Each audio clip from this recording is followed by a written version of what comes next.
वहां नहीं है, फिर भी दिल उन्हें हर तरफ तलाश रहा था। समारोह शुरू हुआ। एक एक करके सभी नए अधिकारियों के नाम पुकारे जाने लगे। फिर अचानक लाउडस्पीकर पर आवाज गूंजी, महक चौधरी। पूरा मैदान तालियों की गड़गड़ाहट से गूंज उठा। महक पूरे आत्मविश्वास और गर्व के साथ आगे बढ़ी।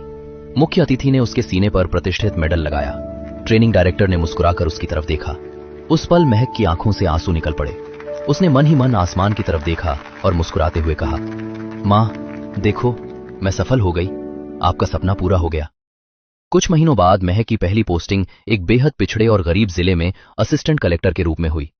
जब वो पहली बार अपनी सरकारी गाड़ी से अपने ही गांव पहुंची तो पूरा गांव उसकी एक झलक देखने के लिए सड़क के दोनों तरफ खड़ा था। वही लोग जो कभी उसे देखकर हंसते थे, आज हाथ जोड़कर सम्मान में खड़े थे। गांव की छोटी छोटी बच्चियां खुशी से चिल्ला रही थीं, देखो, हमारी कलेक्टर दीदी आ गई। वो सबसे पहले सीधे उसी सरकारी स्कूल पहुंची जहां उसके पिता कभी चपरासी थे। स्कूल की टूटी दीवारें, जर्जर कमरे और बच्चों की बदहाल स्थिति देखकर उसकी आंखों में फिर वही दर्द लौट आया।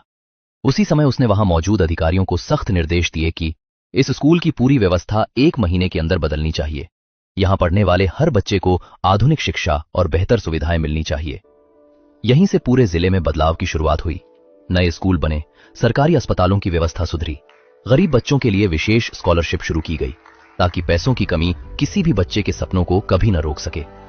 एक रात महक अपने उसी पुराने मिट्टी और टीन की छत वाले घर के बाहर अकेली खड़ी थी।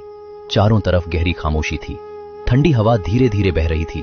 उसे ऐसा महसूस हुआ जैसे हवा के हर झोंके में उसकी मां की आवाज फिर से गूंज रही हो, तू जीत गई बेटी, तूने मेहनत से अपनी किस्मत बदल दी। महक की आंखों से आंसू बह निकले। उसने आसमान में चमकते तारों की तरफ देखा और बहुत ही शांत लेकिन आत्मविश्वास भरी आवाज में कहा, गरीब के कपड़े फटे हो सकते हैं लेकिन उसके सपने कभी फटे नहीं हो सकते। महक की जिंदगी हमें यही सिखाती है कि अगर इंसान खुद पर विश्वास रखे और पूरी ईमानदारी से मेहनत करे तो दुनिया की कोई भी मुश्किल उसके सपनों को रोक नहीं सकती।